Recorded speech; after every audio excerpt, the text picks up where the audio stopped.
2016. Here's the part where I play the dour music and some appropriately grim clips to make it seem like things were really bad and the year was just a long stretch of bleakness. I mean, I do that every year, and it's funny because it's ironic. Like, calm down, Todd.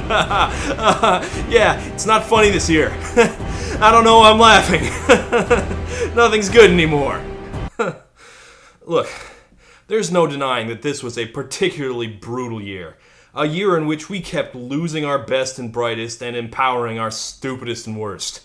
And if there was ever a year that the mood of the music scene matched the outside world, it was 2016, because the pop music of 2016 was fucking dismal. It was like this unending background drone of white noise. Like, even most of the good stuff, the stuff I liked, was pretty downbeat. Not only was most of it not good, a lot of it didn't even sound finished, like it was like a first draft, or maybe there were a couple tracks missing from the mix. By July, I was already prepared to declare it the worst year for pop music since I started reviewing. But we survived. We're all still here, for the moment, and we need to chronicle the year that was before we deal with the disasters to come. So get ready, we're counting down the top 10 worst hit songs of 2016. I'm a slave to your games. Number 10. My friends and I, we've cracked the code. Look, I like Lorde.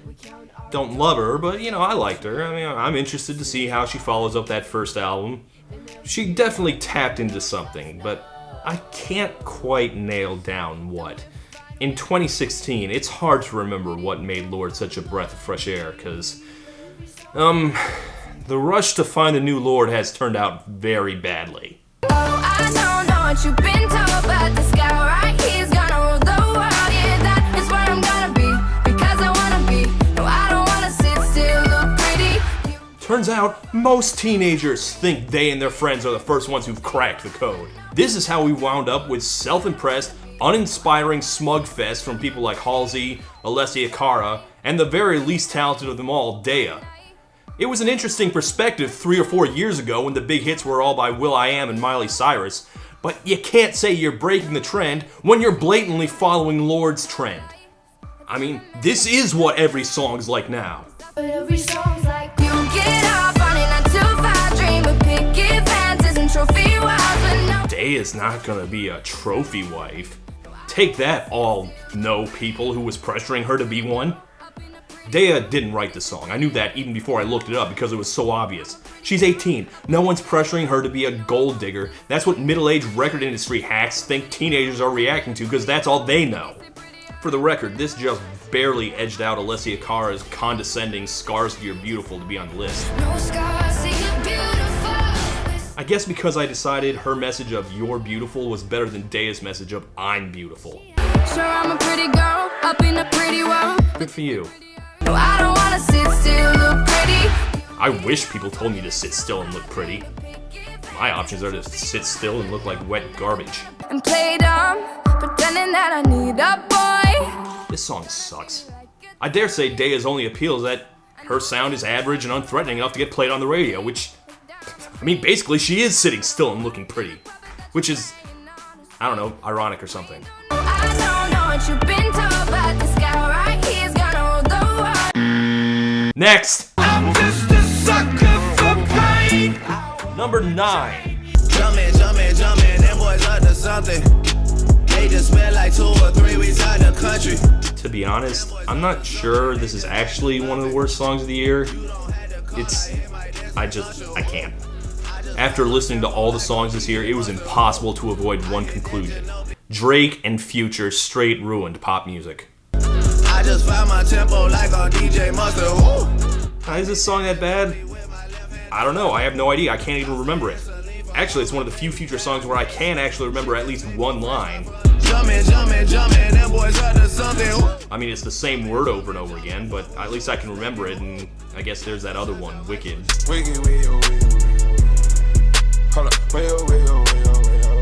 Excuse me, Weo. But except for Jumpman and Weo, I can't think of a song where I thought Future was memorable at all.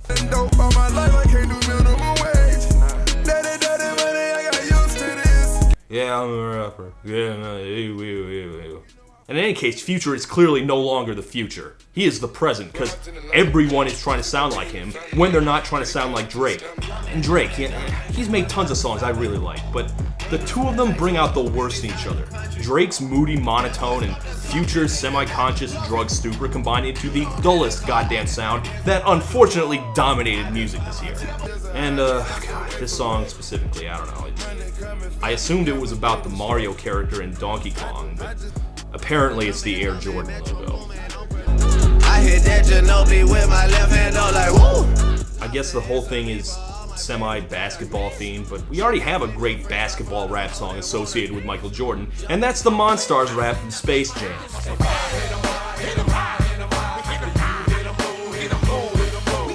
That's not a joke, it's seriously a much better song. I mean, part of the reason I can't tell you any lines from this song is because it's from these two mush-mouth mumblers. And Future is basically the guy you find in a puddle of vomit in the alley next to the bar, so who even knows what he's saying? I got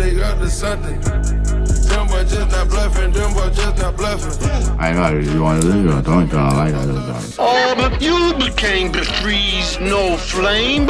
They sound like they need to go to sleep. Well, maybe you should. Maybe that's why you guys sound like that. I think I need some Robitussin. No, you guys have had enough depressants.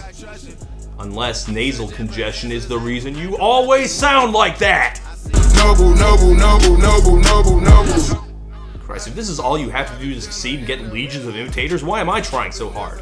Well, here's my review. Drake and Future are in the best, like two-room guy with the thing and the drugs. Jumpman. I said Jumpman, that boy's up to something. I'm just a sucker for pain. Number 8. I am a lost boy from Neverland, usually hanging out with Peter Pan. And when we're bored, we play in the woods, always on the run from Captain Hook. What the hell is this? He said, Peter Pan, that's what they call me. I promise that you'll never be lonely. I mean, say what you want about the Lord wannabes, at least they have some level of self-awareness, some spark of life. I mean, you'd never catch any of them performing this piece of middle school poetry. This song would get you laughed out of a Wiggles concert. Sprinkled me in pixie dust and told me to believe. I get the feeling Ruth B's notebooks have a lot of drawings and stickers of horsies on them. I mean, she's literally singing about a children's story. And it wasn't even the only Peter Pan song this year. You're just a lost boy with your head up in the clouds. The other one, also known as The Good One, was a country song that used the classic story to highlight the fact that a lot of people forget, which is that Peter Pan is a useless little shit. You'll never grow up. You're never gonna be a man. Ruth B does not seem to realize that, although, to be fair, a lot of adaptations don't. God, I hate you, you chirping little child abductor. Soon enough we reach Neverland. Okay, everyone has the image of Peter Pan, who's, the magical flying kid who promises excitement and adventure to bored, uptight, Edwardian children, and is clearly a middle-aged woman in drag. The thing is, for a song about being magically whisked away to Magic Land with magic and all, it's really dull. Away from all of reality. Where's the excitement? I mean, shouldn't this be fun? This is all supposed to be a metaphor for freedom and discovery, right? Peter Pan, Tinkerbell, Wendy, darling, even Captain Hook, you are my perfect storybook. Neverland, I love you so. Oh hell, this isn't a metaphor, this is a fanfic. It's a self-insert fanfic. God, no wonder it's so serious. I mean, there's nothing wrong with literary allusions, like when you rewrote Alice in Wonderland to be about LSD, but this isn't about a mood or a feeling, it's literally just the plot of Peter Pan. This isn't a song, it's a Cliff Notes. Neverland is home to lost boys like me. And First star on the left, straight on till boring. lost boys like me are free. I'm just a sucker. Number 7. Talk to him. I heard it from a friend who heard it from a friend who. Poor REO Speedwagon. I was so sad this wasn't a hit. Because believe me, if it had been, it would be very high on this list. Tragically, I think the Pitbull era may finally be over. Gosh, where are we gonna get our tragically misused samples now? Am I out of my head? Am I out of my mind? If you only knew the bad things I like, don't think that I can't explain it. What can I say? It's complicated. Don't matter what you say, don't matter what you Well, if nothing else, this should stop people asking me to cover Fastball on One Hit Wonderland. Where were they going without ever knowing the way? See, they did do other songs than The Way, although they might disown it after this. Was I out of my head? Was I out of my mind? This is their graceful, Paul McCartney-esque piano ballad, Out of My Head. Never mean to do bad things to you, so In my opinion, it was even better than The Way, but boy, does it not work as a sample. Don't matter what you say, don't matter what you do. I only wanna do bad things to you. So Whoa, get that? They changed I never want to do bad things to I only want to do bad things. They certainly did bad things to Fastball. I know I bag on the 4 chords of pop, but they keep getting used because it's a tried and true formula. It's simple, it's been focus grouped, and it works. Out of My Head, meanwhile, is a rock song which uses a modified descending Pachelbel's canon progression with some extra chords in there and some sevenths and secondary dominance, and you know, it's a good structure if you want to sound rootsy and austere, but there's nothing sexy about it. You might as well have sampled Master of Puppets or something. Nothing's that bad if it feels good. So you come back like I knew you would. When there's a guy there. This is Cleveland rapper Machine Gun Kelly, and you know, it's been a decent year for Cleveland, all things considered. But there have also been down points like Cleveland Browns, the fact that it's still Cleveland, and this. I mean, I've heard decent things about him, but his first pop hit is just abysmal. Nail scratch on my back tap. Eyes closed when you scream out and you keep me in with those hips. Hey, didn't white rappers used to have to be interesting to break through? Like funny or provocative or, you know, just novel in some way? Well, now you can be just as generic as anyone else. If there was ever a good year to be a mediocre white man, it was 2016. Does anyone want to ruin One Headlight too? can I say? It's complicated. I'm just a sucker for pain. Number 6. Earlier this year, outrage erupted across the internet when Twitter announced that it would be shutting down its popular micro-video platform Vine. And I want to say, I get it. I do. There are a lot of creative people on Vine, and I've lost my platform before, it sucks. But as a pop music reviewer, all I could say was thank Christ.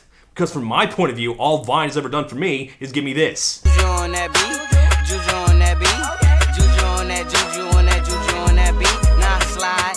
I don't know what to say about this that I didn't say about T-Wayne, Salento, and every other shitty Vine dance I've ever had to suffer through, but as long as they keep showing up, I'm gonna keep putting them on this list. Lego, Lego, Lego, Lego. Juju on the Beat is quite possibly the very worst of them yet.